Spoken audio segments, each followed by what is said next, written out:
Hey guys, it's me, Christian, for your Wednesday night update. It is, was it July 20th?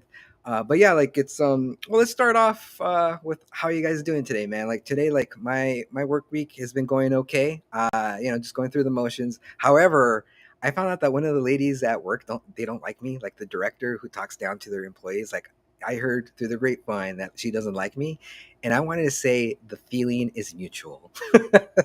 But that's my work update. Like I last week I told you guys that I started a diet, so this is my second week going to my diet, and I got to tell you this week has been pretty difficult because my nephew he went back to Texas because he was visiting us for like 3 weeks. So my mom treated us out to the Olive Garden. So I was very like I was figuring out what to eat, and I found like this dish, the shrimp scampi, and it was a big portion. And it was only supposed to be like 500 calories, but like the portion of it is like this has to be more than 500. But I ate it all. So I usually weigh myself like on Saturday to see how I'm doing. And just to let you know my progress, I actually did lose some weight. When I first started my diet, I weighed at 167, and then I weighed myself last Saturday, and I weighed 163 right now. So it's working, and I gotta tell you, like I go to sleep hungry. It's hard, it's really really hard to like not like if you're hungry, like I found these like hacks where like you eat edamame or like watermelon, but at the end, like that stuff just goes right through you right away. I really want a cookie. I really want these other things, and it's been challenging, And yesterday I went to the movies, which I'll talk about in a little bit. But yesterday we went to the movies, and Alex bought this big tub of popcorn, and he's a small guy. I'm like, I gotta help him out. He's not gonna do any damage to that popcorn. But yeah, I mean, I've been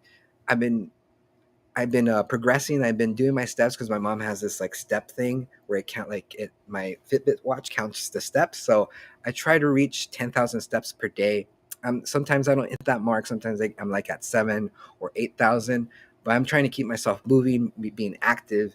And I also another thing that I noticed is that I've been doing my blood pressure, and my blood pressure has been doing pretty good. I could see that my blood pressure is improving because I lost that bit of weight. And it's really trippy. Like today in the morning, I didn't have anything to eat. It was just like straight in the morning. I did my blood pressure, and it was 111 over 79, which the bottom number for me has never been 79. It's always been at 88 or 90. And I even done it when I was drinking, and that bottom number was at 100, which is ridiculous. But yeah, like, I'm still doing it. It's a struggle. And for somebody who loves food, it's just like, it's, I'm trying to quell that beast, But I hope you guys are doing great, and I'm gonna move forward, and we're gonna do the local updates. I don't know if you guys heard this, but this past Saturday, Knott's Berry Farm, they had to close 3 hours early because a bunch of fights broke out. I think there was two in the park and one outside, and what I mean, like it was just. And then there was even reports of guns being let out, but they were actually fireworks. But it was complete pandemonium. Like if you see like these TikTok videos, these little clips of people, the patrons have been recording the fights in there. It's like it's just fucking crazy. It just reminded me of the high school brawls I used to go down like in Norwalk High. I remember one year there was this high school fight so bad that they forced everybody to go back in the classrooms because it was in the middle of lunch, and it was just fucking wild. And then like seeing that on like over the weekend that these fights broke out in Knott's Berry Farm was fucking insane. It was just like it was just chaos. And I think it was like because of that, Knott's Berry Farm, they they went back in business on Monday, but they said that now any kids, any minors under the age of 17, they have to have a chaperone over 21 years of age. Because it turns out it was a bunch of fucking teenagers just causing ruckus. And it's just like, I don't know, man. It's just like you got to have fucking parents go with you. You know what I mean? You just can't dump your fucking brat to like a theme park and expect you know what I mean? Like you just have to, parents have to be on their fucking kids. You know what I mean? Because if you like, you just give them one inch, they'll just fucking start going crazy. And this Saturday, it proved, it showed that unsupervised children just go fucking crazy. And not only that, it was like really fucking hot on Saturday. And the thing about the gas prices, everything's just so expensive, and just people just get like so amped up. And since teenagers are so emotional, of course, if you just look at like a kid the wrong way, they'll probably say, "What's up, fool?" They start getting, start throwing down, and it's really sad, man. Because I did see this video of this mom recording her child, crying. She was the kid was saying, "It's like, mommy, am I gonna die? Am I gonna die? I don't want to die. I don't want to." And this kid was, fucking crying. He was terrified that he was gonna die because of what's going on in this country. It's a mass shooting. And so for that little kid, he was probably thought there was an active shooter going around. He didn't know, and I'm pretty sure that kid's probably traumatized.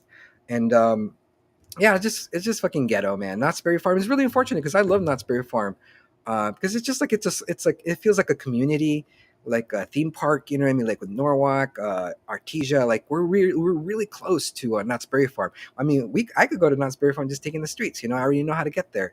But yeah, let's see what Ariana says. My family was there. They said it was scary. They were on a ride when it happened. Damn, dude, that's first-hand account. Like Ariana, what did they think? Did they think there was an active shooter, or what did they?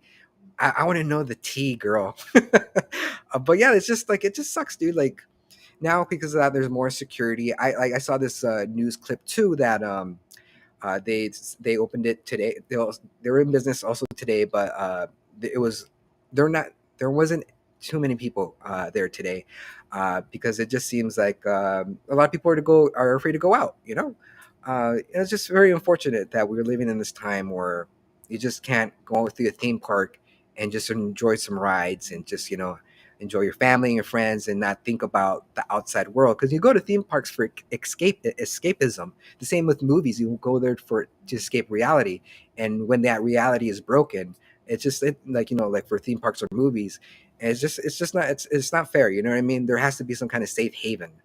But that's just the way it is in this country. um, oh, just this reminded me. Actually, it's been 10 years since the Aurora shooting in the theater for The Dark Knight Rises. It happened this week, and I heard it over the news on AM radio that where I listen to all the time. But yeah, it was just 10 years since that mass shooting in Colorado that sparked a lot of conspiracy theories. Let's see what Deb says. Replying to Ariana Lopez, that's really scary. And Ariana says they have passes and go often, so yeah, it kind of took some joy away. Yeah, man, it's just you just, again, like, you just can't enjoy anything anymore. You always there's like a sense of anxiety just going out there.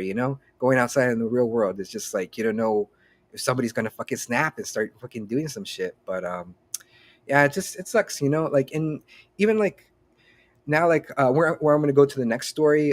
So this is a local story as well, about John Glenn High School. They wanted to have Planned Parenthood, and of course these fucking nuts went crazy. It's like, well, with Parenthood in a public school, they're going to perform abortions in a high school and all that. And like, no, it's none of that. There's just like contraceptives, like like medicine, tampons. Condoms, like stuff like that, and there were over 100 pro. What's it called? The not pro life activist, outside the meeting for this, because they were going to have a meeting on Monday, but unfortunately, the council members of Norwalk, the Unified School District, they're pulling the plug off the Planned Parenthood and John Glenn High School because over 100 protesters showed up for the meeting, and of course, since politicians are just they're cowards. It's just true. Like once like they don't want to deal with a mob, so they'll just like bend over backwards. It's just like like I think if I was part of the board members, like, look, dude, like we're not performing abortions. This is public health care, and I don't know why they were like protesting just because it was Planned Parenthood. I bet you if it was like another organization, just like just like medical for teens, like people would be for it. But since it was Planned Parenthood, they like it. There's a taboo, a stigma that they're just performing abortions left and right. But it's not the case. It's for healthcare. But uh, unfortunately for the kids in John Glenn High School, they're not going to be they're not going to have that healthcare benefit. So it sucks. It was part of a 3-year contract for Planned Parenthood to do their services at John Glenn High School, but it's not going to go forward because the nuts are running this country. Um, well, since we're talking about the nuts, let's talk about what's going on federally. This week, actually yesterday, the House passed this Equality Marriage Protection Act that secures, that affirms that sets it in stone that the Supreme Court can't overturn my right to, marry my partner, and other things too, such as contraception and interracial marriage. And 47 Republicans voted for this, and the rest of the Republicans are pieces of shit. They did not. They didn't vote for it. Which right now, what's going to happen with this piece of legislation, it's going to the House of the House, the Senate. It's going into the Senate, um, which is run by the Republicans right now. So it's not going to pass. They say it's has a slight chance of passing the Senate, but the way it's not going to pass, guys. It's not going to go anywhere. It's a dead duck. As soon as it arrives on the Senate floor, they're just going to, all the Republicans, they're going to vote it down, because that's what you get from Gilead. It's just like, I don't know, it's just crazy. Like anything good, it seems like they're just they're just striking down, and it's kind of like with Clarence Thomas, he's like not talking about like the interracial part of it, because he's married to a white lady, and it kind of seems like I heard this before, that they're comparing Clarence Thomas to Uncle Ruckus from the Boondocks, like a self-hating black guy who sees himself white, but everybody else that hangs out with is like, a racist piece of shit, and he just wants to be, I don't know, it's just like it's just so fucking frustrating, and I see that the Democrats are doing this, so because there's an election coming in November 8th. They don't want to seem like a bunch of pushovers, so they need to do something to show the public that they are trying to do something. But they're obviously, nothing's going to happen. Nothing is going to fucking happen until we get the right people who are looking out for us, and not for their own personal beliefs, as in like it's like Christian fundamentalists.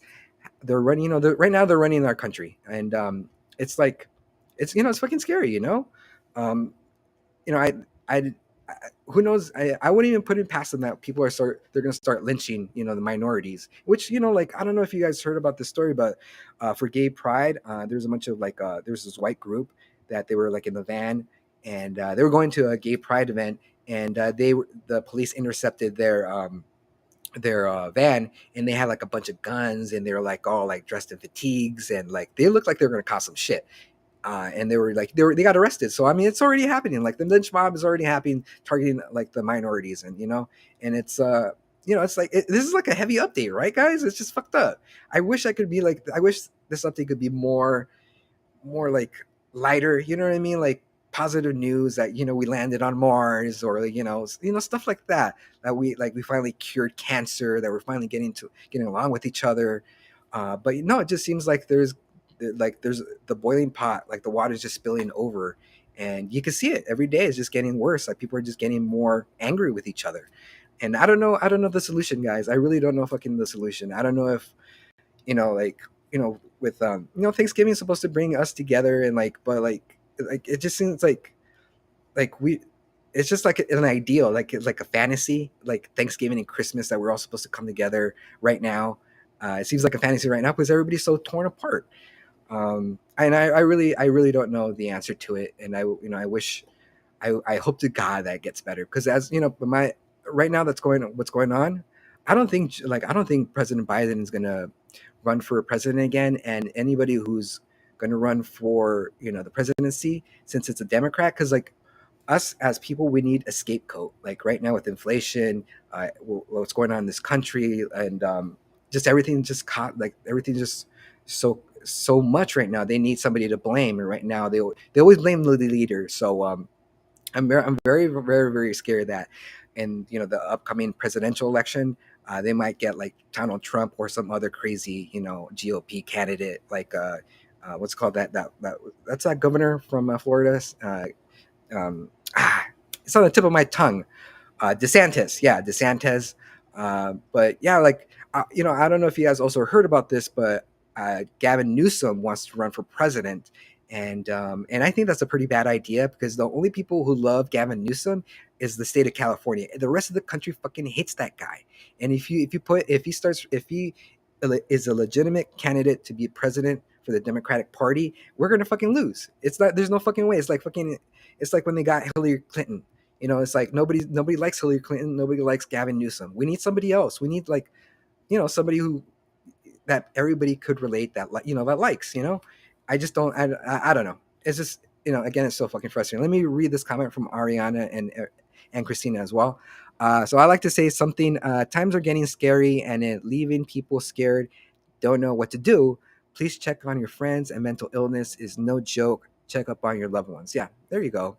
And actually, like it's that kind of sparked this. Like my cousin passed away about like a month ago, and I reached out to his mom.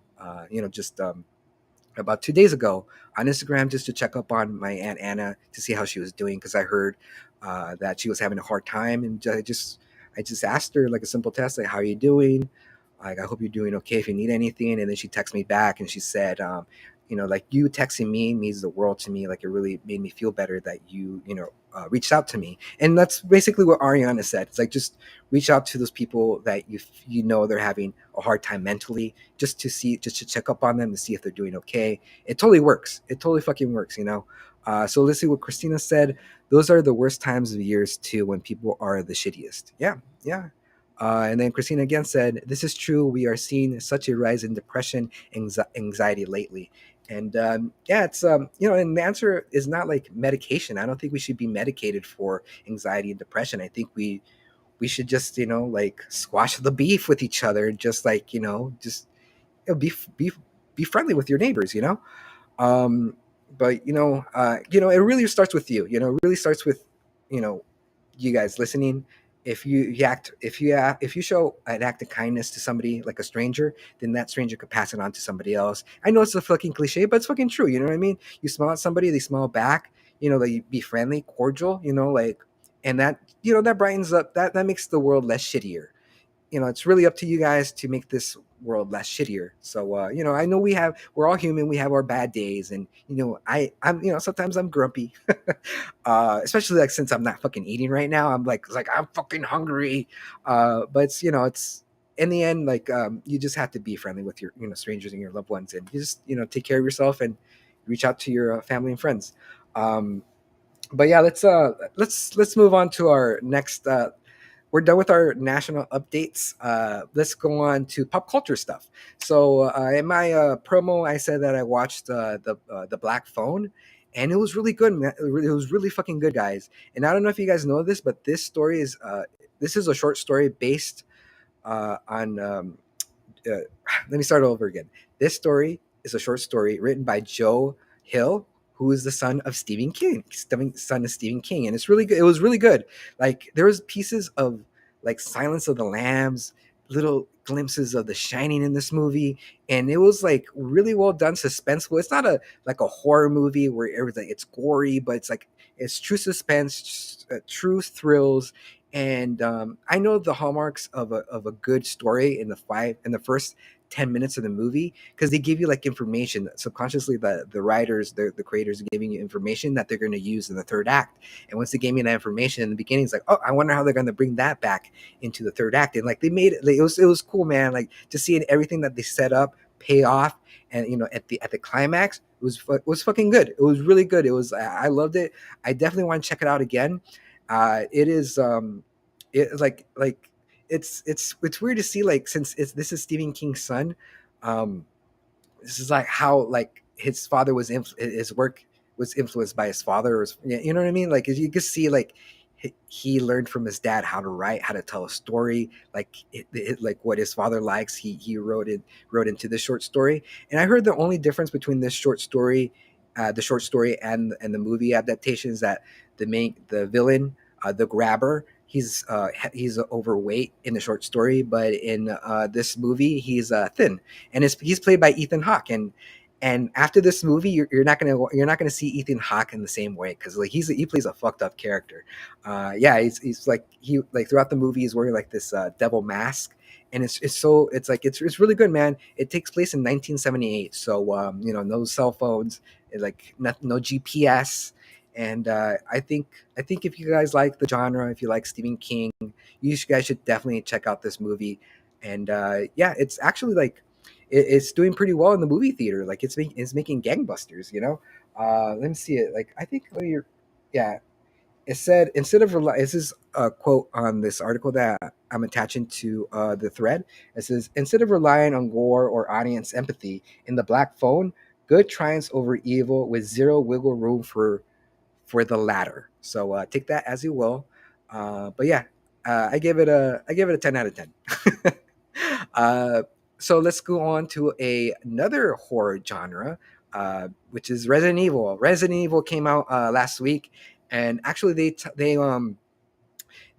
the throne right now in the Netflix streaming service. They're number one right now. They dethroned Stranger Things, and it's not a it's an okay story. You know what I mean? It's all right. The critics hate it. The audience hate it. Everybody hates it, but it's number one in Netflix apparently. I'm watching it because it's nice. I like watching these type of like stories, like these horror stories, like Resident Evil, like at night, because I just like ghost stories, and like supernatural stuff, zombies. I like watching that stuff at night. And since it came out, we've been checking it out, and it's okay. It's they I'm not a I never the only game of Resident Evil I played was Resident Evil 4 on the Wii, where the main character, he's like in Spain, and that was a really fun game. Like that was a really fucking fun game. I never get into video games, but I remember that spring I was fucking so hooked on that video game. But yeah, if I think you might guys like it. I don't know. It's subpar. It's all right. I mean they do have a budget. It's not a low quality production. They had the money. There's production value everywhere. But it's just like the story, it's a little, it's like whatever. It's not as good as the Black Phone. And again, you guys should check it out if you guys like that stuff. But don't expect your life to be changed. Let's see what else. He has big shows to fill. Oh, big shows to fill, and then that's about it. That's all the comments that you said so far. But yeah, next week we're gonna have a podcast. We're gonna have Scott Moreno joining us. We were supposed to have it last Saturday, but again, schedule conflict, got in the way. But it's okay. We're gonna have it next week, and it's gonna go pretty good. As soon as the next week update, I'll share a little bit more of the topic and a little bit more of the episode that we're going to stream. It's going to be really good. It's going to be a great conversation because my guest, he right now he's in Comic Con. Right now, Comic Con's happening in San Diego, and so I have a lot of questions for him once he gets back. And if you're interested in that stuff, you should check out our show next week. Let's see. Another thing that's happening is uh, that everything's going good. But yeah, please remember, if you guys are watching us on Facebook, YouTube, please like and follow and smash that notification bell to catch our latest episodes of Casual Christian presented by Livestream My Event. And if you guys can, please follow us on Spotify. We're now streaming on Spotify. We want to grow our community, and you guys will help us grow our community so more people could our platform could reach other people too. So it's gonna be fucking sick. I hope you guys are doing great. Thanks for commenting, guys. I really appreciate it. And I'll talk to you guys very soon. Again, like what you guys said, reach out to your loved ones, see how they're doing, and take care of yourself, because nobody's gonna care more about you than yourself, your own well-being. Well, until next time, guys. I'm really glad that you checked me out today, and I hope you guys have a good week and a good relaxing weekend, and stay cool, guys. Have a good one, guys. Bye. Until next time.